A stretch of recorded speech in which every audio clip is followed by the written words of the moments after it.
Good morning. This is Bloomberg Daybreak Europe. I'm Tom McKenzie in London. These are the stories that set your agenda. Japanese Prime Minister Shigeru Ishiba pledges to prioritise a trade deal with the US as he seeks to regain political footing after his party's historic election defeat. Stocks drift ahead of key mega-cap tech earnings this week. This as Treasury Secretary Scott Bessent keeps the pressure on Powell, calling for a review of the Fed's building renovation. Plus, Microsoft rushes to stop the hackers after a SharePoint security flaw exposes the systems of multiple governments and organizations around the world.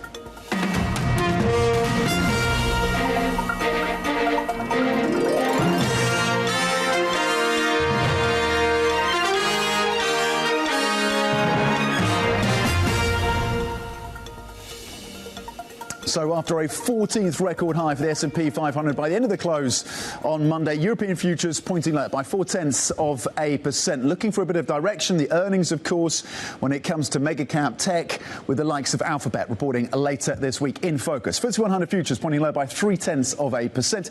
S&P futures then after that fresh record yesterday, the 9th of the month and the 14th of the year, by the way, just currently pointing a little lower by 0.1%. Nasdaq 100 futures pointing down by 36 points. Let's flip the board and have a look cross asset. A little bit of money moving into treasuries, yield down around 1 basis point across the curve. Currently 436 on the benchmark US 10-year. Euro dollar at 116, closing in to 117. Largely flat for the single currency. The ECB, of course, coming through with their decision later this week. Brent trading at $68 a barrel right now, down a full 1 percentage point. The countdown, of course, to those tariffs on August the 1st is a factor for oil traders. And gold at 3,391, just close to that 3,400 level per troy ounce, of course, for the LS metal, down 0.2% so far in the session. Let's cross over to Asia right now. Standing by for us in Singapore is Avril Hong, where there's a little bit of softness across the benchmark and a focus, of course, on Japan. Avril. Yeah, we're seeing declines of about 0.4% on the region's gauge. This is, I think, the steepest decline that we've seen in about 2 weeks. South Korea, Taiwan, those are the markets that are really the drags, with tech declining in a big week for U.S. earnings. We're seeing the underperformance in Japan as well, as you say, but worth pointing out the outperformance in China, where infrastructure stocks are leading the way, extending gains from just a day ago. Of course, over the weekend, we saw the launch of a mega dam project in Tibet that's helping to lift some of these infrastructure-related stocks. But when it comes to Japan, it's interesting how we are getting the election out of the way, but somehow these lingering concerns still about policy-making uncertainties when it comes to government spending and trade. And some have also pointed out that when it comes to the yen, it's still in a precarious position from a debt perspective. Now, flip the board. It is also the return to trade of bond markets that we're seeing, and somehow that has also represented a resumption of the steepening in the yield curve. Remember, we also have a very tricky 40-year auction to get through tomorrow, and it's almost as if with the election out of the way, we still have this renewed worries about the fiscal position of Japan, especially if you think about how Ishiba will now have to placate voters, disaffected voters, as some of our M-Life strategists have put it. So we're seeing still that concern about long end in Japan. Tom. Yeah, the election is out of the way, but the uncertainty continues. Avril Hong in Singapore, thank you. Talking of that political uncertainty in Japan, the Prime Minister, Shigeru Ishiba, has vowed to stay in office following a second election setback in less than a year. Ishiba has apologised to the party for losing its upper house majority. We, the Liberal Democratic Party, received a very severe judgment by the people in yesterday's upper house election. As the head of the Liberal Democratic Party, I apologize deeply for the upper house election result. OK, let's bring in Bloomberg's Paul Jackson in Tokyo for the latest when it comes to the election and the fallout in Japan. Can Ishiba then, Paul, realistically hold on to his job? He says he will be staying in his position as Prime Minister. How likely is that, given the defeat of the LDP in this election? Yeah, well, let's put this into perspective. This was a bad result, absolutely. But was it the worst case scenario? I think when we saw the exit polls, it was looking pretty hideous for Ishiba. But the final result, yeah, they lost the majority, but by a thinner margin than expected. So he doesn't have to go immediately. He's got two things in his favour at the moment. One is the trade talks. Do you want to get rid of your Prime Minister when you're in the middle of some of the most important negotiations in years with the United States? I think the overall conclusion to that is absolutely not. We've got the August the 1st deadline coming up. We've got the top trade negotiator in DC. As we talked, we just had an announcement saying he spent 2 hours talking with Howard Lutnick earlier today. So those talks are ongoing. That gives Ishiba a reason to justify why he must stay for the time being. And with each day he remains in power, he kind of builds up a little bit of a buffer that might persuade people to let him continue. The other factor that is favouring Ishiba is the fact that if you've lost the majority in both houses, that makes it very difficult for someone to come in and replace him and make out that they're saving the day, because they're going to be in the same position of having to, deal with the opposition parties to get policy through Parliament. So it's not as attractive. It's a bit of a poison chalice at the moment for anyone who might want to replace him. However, make no mistake, Ishiba is still on shaky ground. He doesn't have it in the bag that he can continue for the longer duration, and he's got to get something out of these trade talks. And Paul, given that focus on the trade talks, maybe give us an update in terms of how those talks are progressing. And then on the economics, how likely it is that we have to see additional fiscal spending from this Japanese government if he needs to work with those smaller parties? Well, on the talks front, we have Akazawa in DC, as I mentioned. So they're trying to move forward there. The US side has Donald Trump has been saying, well, maybe we go with a letter which suggests no change, no concessions. That would be a bad look for Ishiba if that's what happens on August 1st. So I think he'll certainly be looking to either move things along or hold some kind of direct talks with Trump. And Ishiba did mention that yesterday in the press briefing, that he hoped to speak with Trump soon. Now, if he's speaking with Trump soon, that suggests a deal may be possible. Maybe he's also been telling the party that he's close to a deal, and that's why they're backing him for now. In terms of the extra spending, well, Ishiba got his votes on not lowering the sales tax. So it would be a bit difficult for him then to agree to lower the sales tax on a temporary basis down the line. But let's face it, it is ultimately a lost majority. He's going to have to do something more, right? So in terms of the classic playbook for LDP politicians, what is it? Well, it's an extra budget, isn't it? So he's going to be justifying the spending for handouts, which he's already mentioned. We're probably going to get something else, aren't we? Some extra spending. So will there be more a fiscally loose approach coming ahead? Yes, I think so. Will it go as far as a temporary sales tax reduction?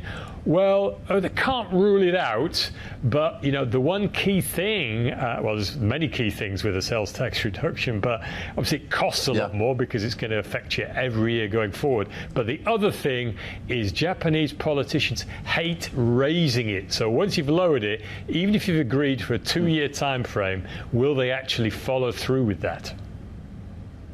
Okay. Bloomberg's Paul Jackson in Tokyo. Important update in terms of the trade talks, of course, post that election and the potential fiscal implications as well. Maybe more spending in the cards. Paul, thank you. Meanwhile, US stocks have extended their record high ahead of a key week, of course, for earnings. Let's bring Bloomberg's Valley Hetal now. So it's the 14th record high for the S&P 500, Val. What a statistic, right? We notched the S&P notched closing above 63,000 6,300. My goodness, for the first time as well. So yet another record in the books, and it comes as alongside volatility declining. The S&P 500 has not had more than a up or down 1% swing in over a month, Tom, which is quite incredible when you think about the amount of volatility that we have seen earlier this year. But this new record high does come amidst market calm, amidst a very busy earnings week as well. There have been some negative things about this record high. One of them is breadth has really not been that solid for the S&P 500 index. Only around 8% of the stocks in the S&P 500 are trading around their 52-week high, their one-year high. So that's kind of pointing to the fact that maybe there are some big winners and some big losers in this rally. We know that tech stocks have been the main drivers of these S&P 500 rallies, and a lot of other stocks perhaps are missing out on the backside. There's also some speculation that maybe this rally is coming to a pause. If we look at the more frothy end of the market, that's things like non-profitable tech stocks, SPAC indexes, even Bitcoin-sensitive stocks. Those have really start to come off in the last 2 days. So maybe pointing to the fact that other record highs to be reached might be a little bit hard for the S&P 500. But this does come amidst a very busy earnings week. We do have some very important tariff-sensitive sectors on deck, one of those being the auto sector. We do have GM, General Motors, reporting before the bell today. That comes ahead of Tesla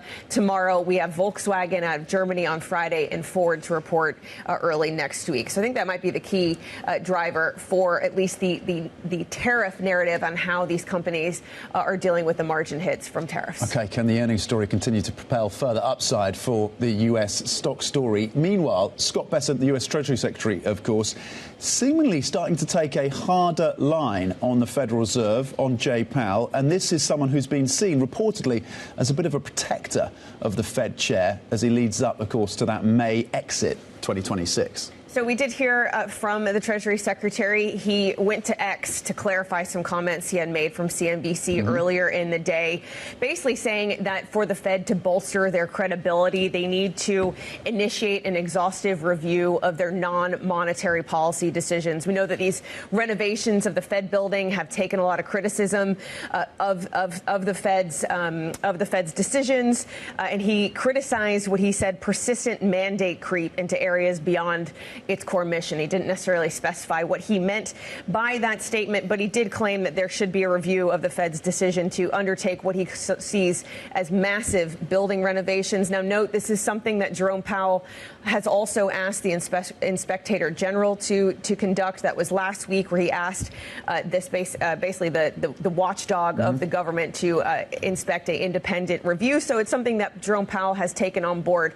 But what I found interesting in these Bessent comments is that he does say that Fed independence is a valuable asset, and essentially is calling for this review in order to bolster the fact that the Fed is independent in both its monetary policy decisions and its non-monetary policy decisions. OK, Bloomberg's Valley Hetal, thank you very much indeed on those fresh record highs across the markets and the renewed, it seemed, at least a ramped-up pressure coming through from the Trump administration on the Federal Reserve. Now, here's what else to think about today. 10:15 a.m. from the Fed to the BOE. Andrew Bailey, of course, who leads the Bank of England, will be testifying on financial stability. So we'll be listening into anything that we hear from Andrew Bailey. Of course, they face sticky inflation, but a softer labour market here in the UK. And when it comes to earnings aftermarket, SAP reports just after 9 a.m. UK time. You can see the stock year to date up close to 12%. This, of course, the most valuable tech company publicly listed in Europe. And then aftermarket, also Dassault Aviation earnings will be crossing as well, and we'll bring those to you with that gain coming through year to date of close to 47%. You can get a roundup of the stories you need to know to get your day going in today's edition of Daybreak. Terminal subscribers can go to DAYB Go. Coming up The White House says President Trump was, quote, caught off guard by Israel's military action in Syria. We bring you that story next. This is Bloomberg.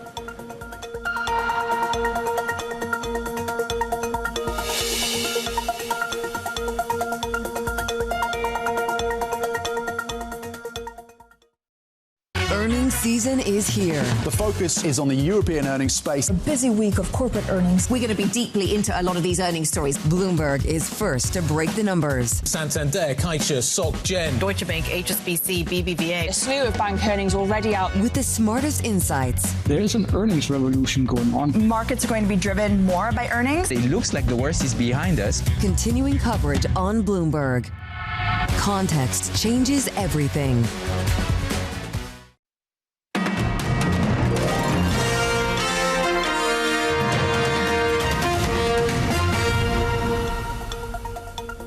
Welcome back to Bloomberg Daybreak Europe. Now, the White House says President Donald Trump was, quote, caught off guard by Israel's bombing of Syria. It comes amid reports the US president is increasingly concerned by Prime Minister Benjamin Netanyahu's aggressive military efforts. Let's bring in Jumana Pasechi, who is in Dubai this morning with the latest.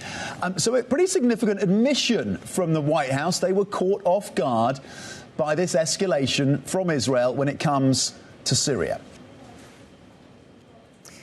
Yeah, the context here is important. There has been a significant amount of sectarian violence taking place in the Suwaida region in Syria, that is a southern province, since mid-July, since around July 11.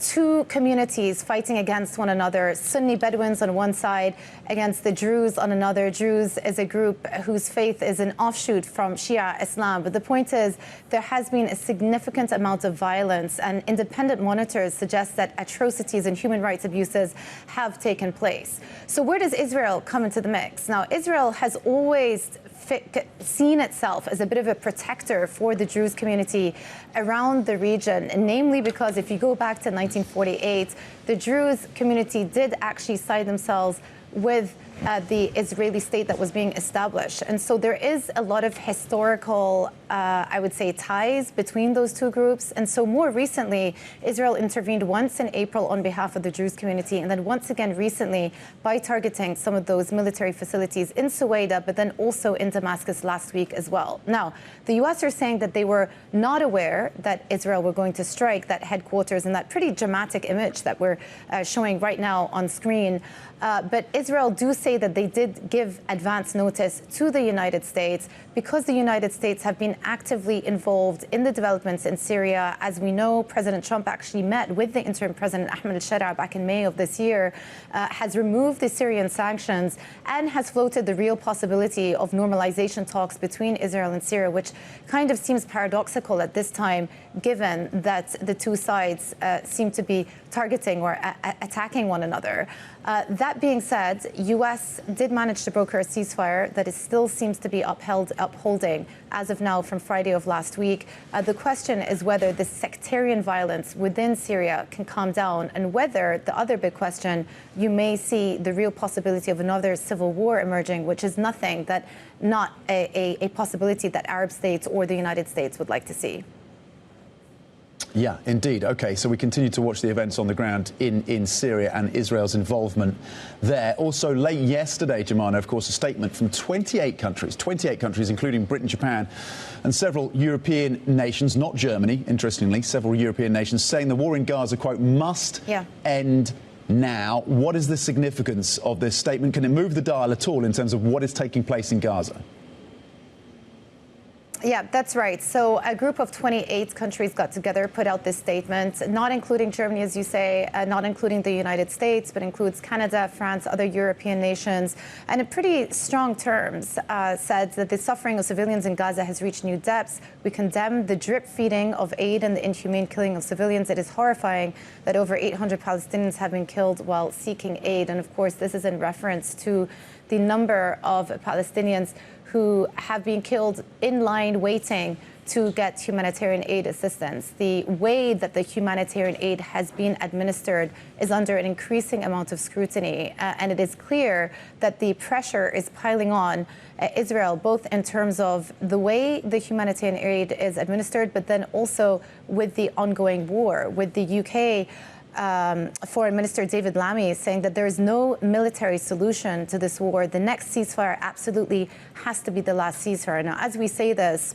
the ongoing discussions between Hamas and Israel, which have been talked about for a couple of weeks now, don't appear to be close to any breakthrough. We've been perhaps reporting on a potential for a 60-day truce, but there still seems to be quite a lot of daylight between the two sides because Hamas are insisting that this ceasefire will lead to a final end to the war. Israel are insisting on, of course, the release of the remaining hostages, but that they will not stop until there is a full demilitarization of Hamas. So again, conversations ongoing, but it is pretty remarkable that this joint statement came out. Whether it's going to have any political impact is up for debate. OK, Bloomberg's Joanna Pesecci, thank you very much indeed for that update. Joining us, of course, out of Dubai. Coming up, Microsoft moves to stop hackers from wreaking global havoc after attackers exploit a security flaw in the software SharePoint. We'll have the details on that hack and the implications next. This is Bloomberg.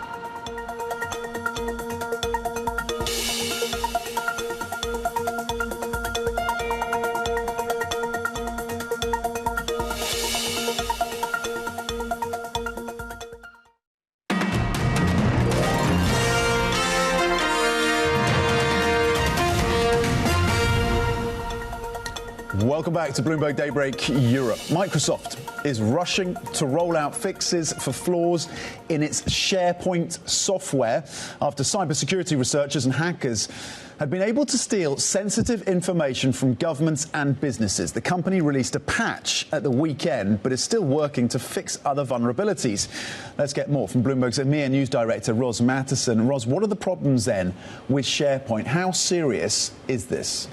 Well, they're very serious, and they were actually first discovered in May, and they were announced at a cybersecurity conference. Microsoft did a patch earlier in July, and it seems that that patch didn't really do what it was supposed to do, and so now they're having to patch it again. But it comes after a series of quite high-profile challenges for Microsoft on the security front. Even a US government report last year said that they had serious flaws that needed addressing. Obviously, Microsoft is taking that all seriously. They're having weekly meetings with the US government about it. But what we know, of course, is this exploiting those vulnerabilities you mentioned in the SharePoint document software, but that gives people, once they're in, and these are multiple hackers, different hackers, not just one group coming in, but once they're in, that gives them access to the entire suite, in a way, of Microsoft. You use that because SharePoint is in so many different parts of Microsoft. So you've got Outlook, you've got Teams, it's all in there. So possibly opens up the entire world to these hackers who are coming in and taking information. Not just one group of hackers, but multiple hackers. What do we know about who they've been targeting and what potentially has been stolen? Well, targeting quite an array, and globally so. We don't know specific names of companies, but we do know that there are companies around the world, possibly a public university in Southeast Asia, a telecom in Southeast Asia, companies in Europe, companies in the US, but also institutions, universities in Europe and the US, and possibly up to about 10,000 companies, institutions might be vulnerable because they don't host on the Microsoft network itself. They're on their own servers. And they're very vulnerable as a result. And what we know is they're stealing passwords, usernames, hashtags, tokens. And what you do with that is you have all the information you need, essentially, at that point to take that and either hold it for ransomware or do something else with it. And so possibly quite a lot of companies globally, including in the US, have been hit by this. Again, those are hosting on their own servers, are most vulnerable. We don't know the specific names, but it's certainly global in nature. Still in the early innings of the fallout of this global hack. Ros Matteson, our EMEA News Director, thank you very much indeed. There's plenty more coming up. We're going to get a take, of course, on terms of how this global economy is reshaping as we count down to August the 1st and, of course, the tariff deadline set by President Donald Trump. We'll bring in Hetal Mehta from St. James's Place for a markets conversation through the economic lens. and as well her views on Europe and the ECB on, of course, a week when we get the ECB's rate decision. That's all coming up. This is Bloomberg.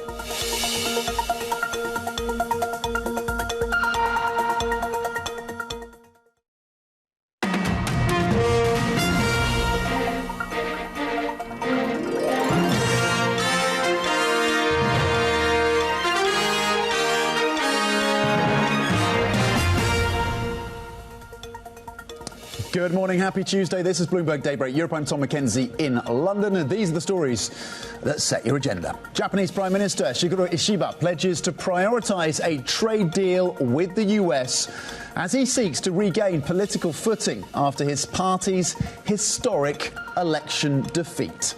Stocks drift ahead of key mega-cap tech earnings this week. This as Treasury Secretary Scott Bessent keeps the pressure on Jay Powell, calling for a review of the Fed's building renovation.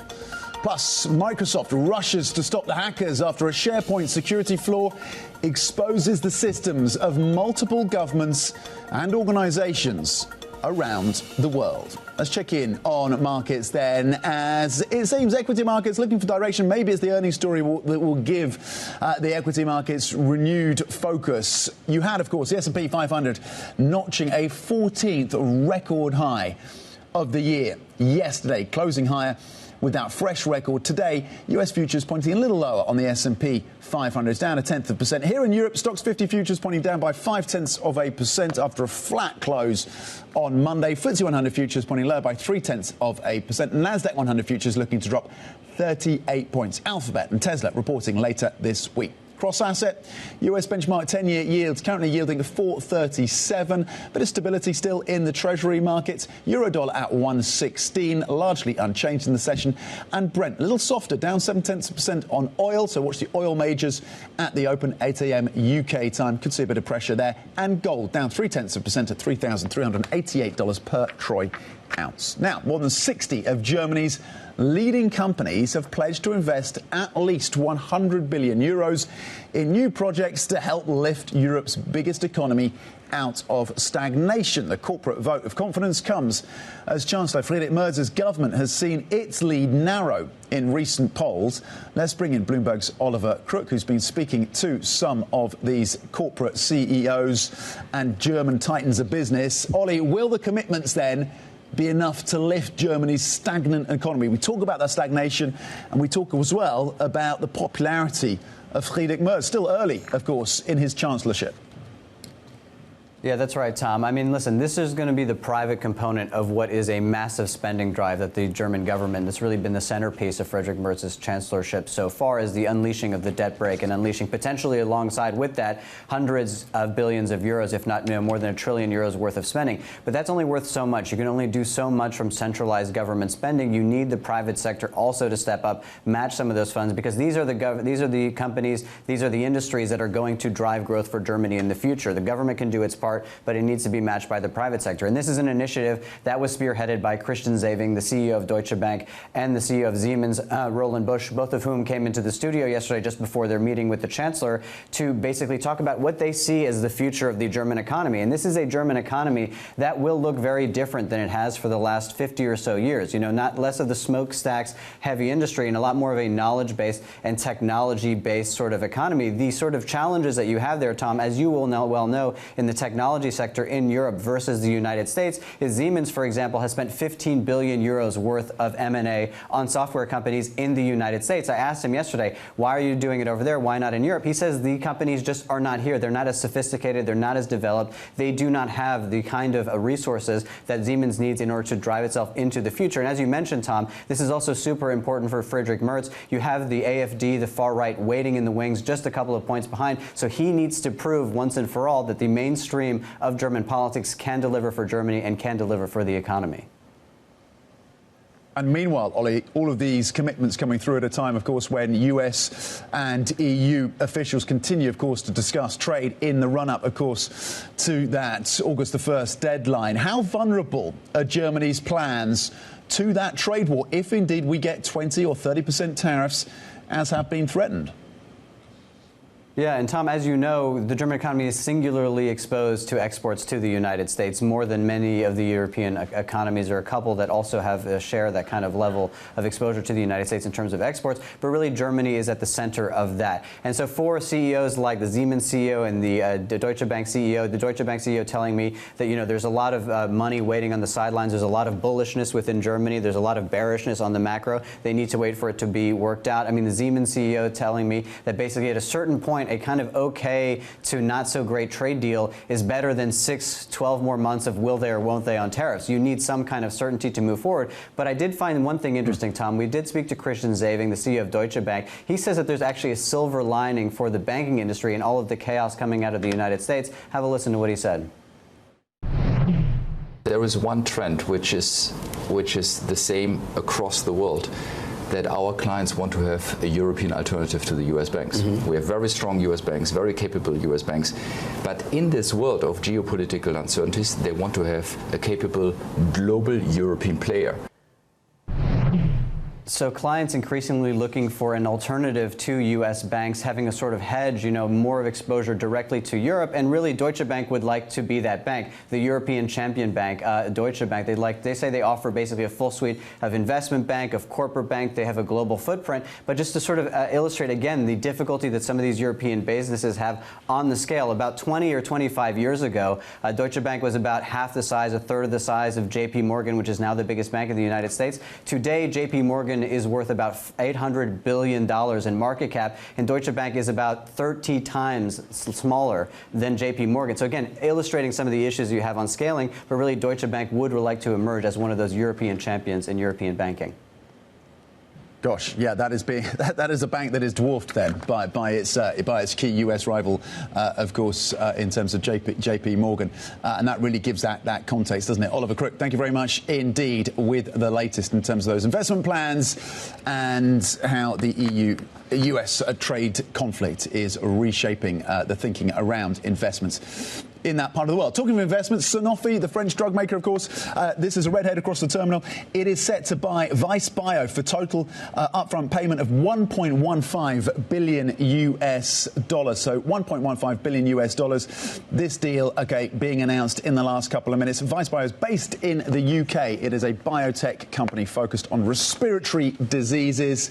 Sanofi, the French pharmaceutical company, set to buy Vicebio for a total upfront payment of $1.15 billion US. It says, Sanofi, that the deal will not have a significant impact on its guidance. Let's pivot back to the markets. Now I'm joined by Hetal Mehta, Chief Economist at St. James's Place. Hetal, good morning. Thank you for joining us. I'll start with the earnings story and what that tells us about the health of the economy, specifically the US economy for now. We'll start there because, of course, we've had a number of earnings coming through and the strength is there, suggesting that we still are, at least this is a take from many, a long way away from a US recession. What do you read into the earnings in terms of how that translates into our view about the US economy?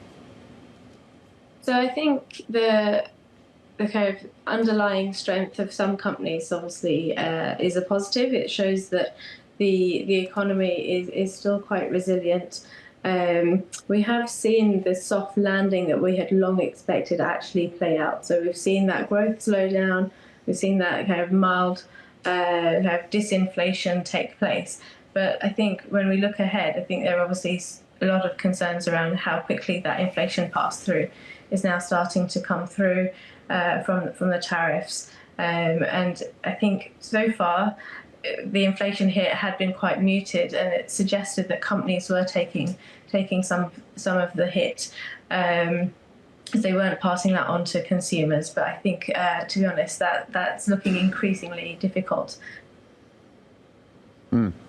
Talk to us about how this kind of ties into your thinking. August the 1st is the new deadline in terms of tariffs. What assumptions are you and the team at St. James's Place making about where tariffs settle? Are we looking at 10%, 15%, 20%? What are you modelling at this stage? So we're kind of working on the basis that it's going to be around 20% for in the short term. I think we're not that far from the 1st August deadline. It's also quite clear that 10% is very sticky in terms of the kind of the floor for tariffs. But so much of this is, push and pull with markets and how markets react to the reality of tariffs picking up. I know that lots of people will think that Trump always chickens out. Experience again once we start seeing that inflation pass through, and if markets particularly don't react well to it. Hetal, do you now assume that we get a more dovish Federal Reserve, given the pressure that is under and remains on Fed Chair Jay Powell? He leaves, of course, in May of 2026. Markets are pricing about 2 additional cuts this year. 2026, is that when we get a more dovish tilt from this Fed? So I think the Fed really needs to see the evidence of labour market weakness come through. And so far what we've seen is a very small increase in unemployment, vacancies falling. But we are at a tipping point. It's not common for the economy to carry on cutting vacancies at this point without the increase in unemployment. And because of that tension within weakness in the labour market is coming through. So okay. I think later on in the year that pressure certainly builds, tension certainly builds. OK, Hetal, we've had some problems with your lines. That happens sometimes, live TV connections and technology letting us down this morning. But Hetal, thank you for your insights. Hetal Mehta, Chief Economist at St James's Place. Coming up, we are going to be discussing the European tech landscape and the role that deep tech has to play in helping the region stand out on the global stage. And we'll be joined by Filip from Cherry Ventures. They back some of the most exciting deep tech companies in Europe. Stay with us for that conversation. That's next. This is Bloomberg.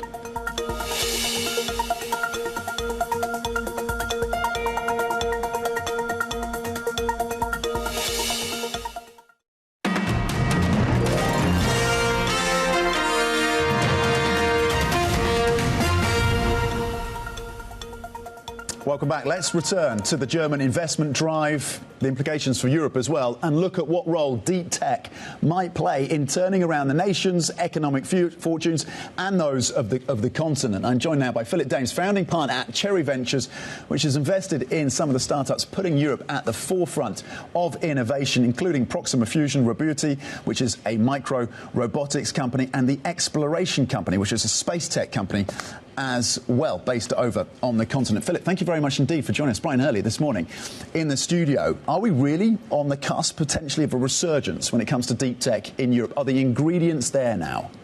Yeah, so deep tech is the hard stuff, Tom. So it means it requires talent, it requires the capital to build these companies, and it requires a huge amount of ambition.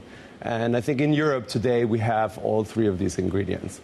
If you look at the numbers, Europe has more researchers than any other continent in the world.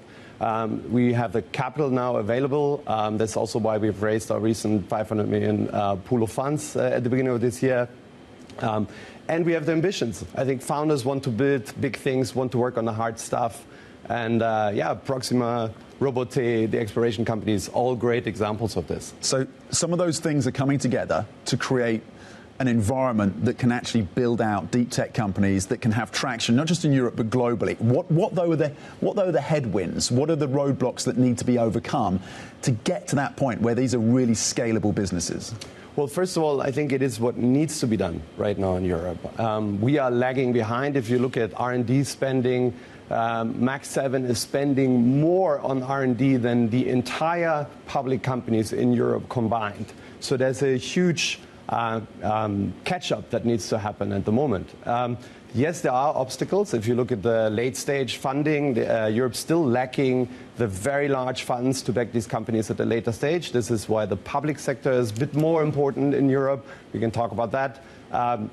We are still struggling with some things around bureaucracy in Europe. But overall, generally speaking, I think Europe's ready to build these kind of companies. We're super excited about the momentum that we currently have in deep tech in Europe. Well, let's talk about the growth stage and the late stage funding. You talked about that being one of the potential challenges and the role of the public sector. What does that look like in terms of releasing a capital for companies at that stage, the later stage in their lives? You traditionally back early stage, and then you come in at the B round as well. But late stage, what needs to happen specifically on that front? And are you seeing any changes? Yeah, so there needs to be collaboration between public and private sector. That is something that we're seeing, for example, with the exploration company, also with Proxima, where the state of Bavaria has been very supportive in terms of getting the real estate necessary for the first fusion power plant that they're building.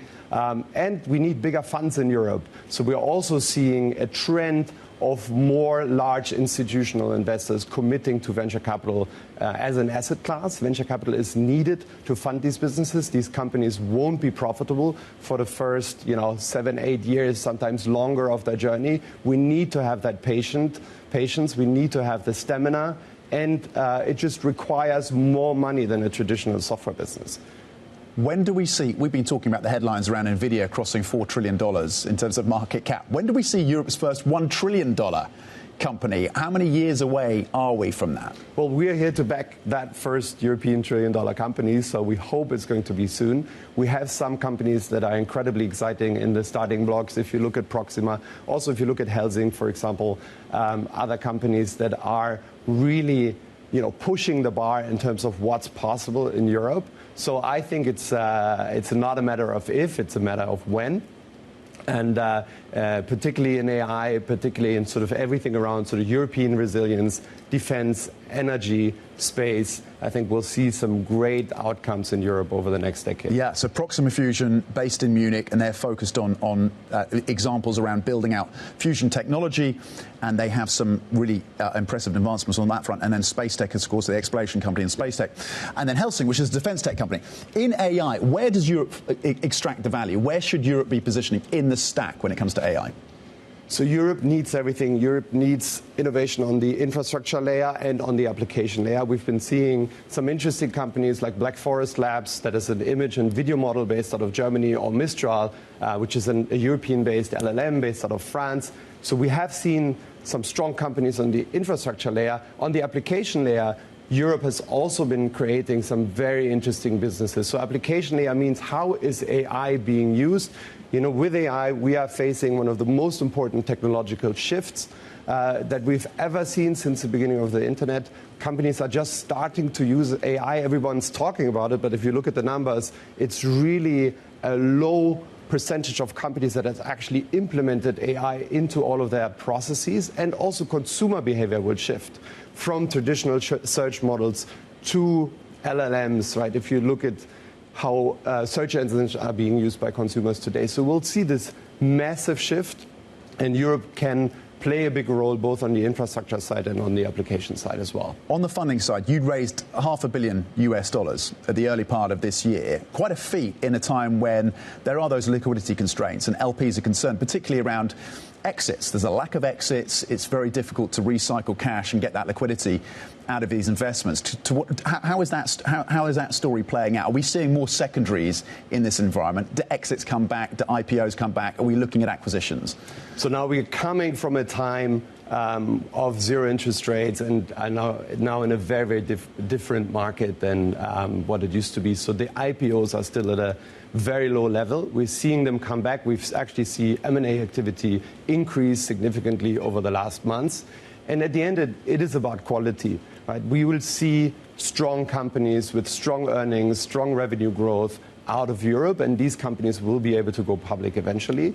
And that will fuel, obviously, money coming back to the ecosystem, and then more funds being raised, and more companies being created, more innovation. Okay, Filip, thank you very much indeed for coming to the studio to talk about deep tech and the prospects in Europe. Maybe a turning point on that front. Filip Danes, founding partner of Cherry Ventures, backing some of the most exciting startups in the deep tech space here in Europe. Now, some of the stories making the news this Tuesday. Elon Musk's, sticking with technology, Elon Musk's social media company X says it will resist what it calls a politically motivated probe by French authorities into alleged bias and manipulation of the platform's algorithm. In a statement, X said investigators regulators have asked for access to its recommendation engine and data on user posts. Earlier this month, Paris prosecutors opened an investigation into suspected interference and fraudulent data extraction. Meanwhile, AstraZeneca says it plans to invest $50 billion in the US before 2030. The UK drug giant becomes the latest European pharma company to ratchet up spending in the country ahead of potential tariffs on imported medicines. The investment will go towards manufacturing as well as research and development, including $4 billion for a new facility in Virginia that will make drugs for chronic diseases. And UK retailers are renewing efforts to persuade Chancellor Rachel Reeves to bring back tax-free shopping for tourists. According to the Association of International Retail, making purchases exempt from VAT could result in £3.65 billion of additional spending by visitors from the EU alone. Plenty more coming up. Stay with us. This is Bloomberg.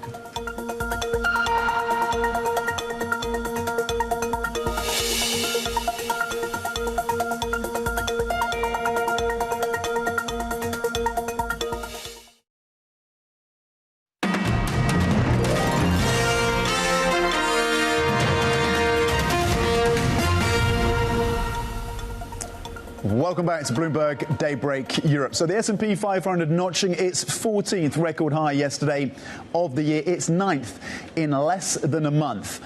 But there is a lack of breath once again. Just 8% of the stocks, the S&P 500, just 8% at 12-month highs. You can see that reflected in the yellow bars here. You did see an expansion in terms of the breadth. Back towards the end of 2024, you saw a broadening out of the rally, but now it's more concentrated once again. To what extent should that be a concern as you look at the S&P 500 at those fresh record highs?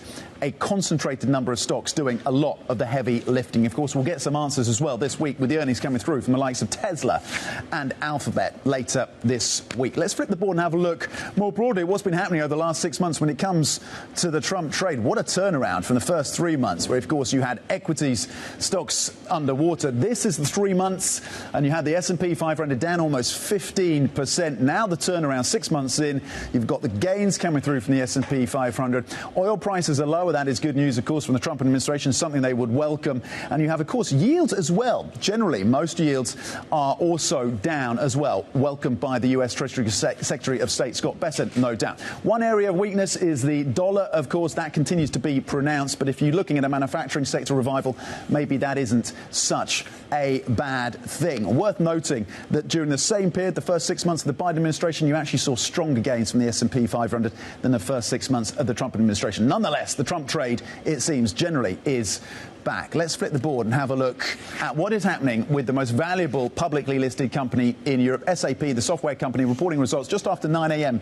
UK time tonight, of course.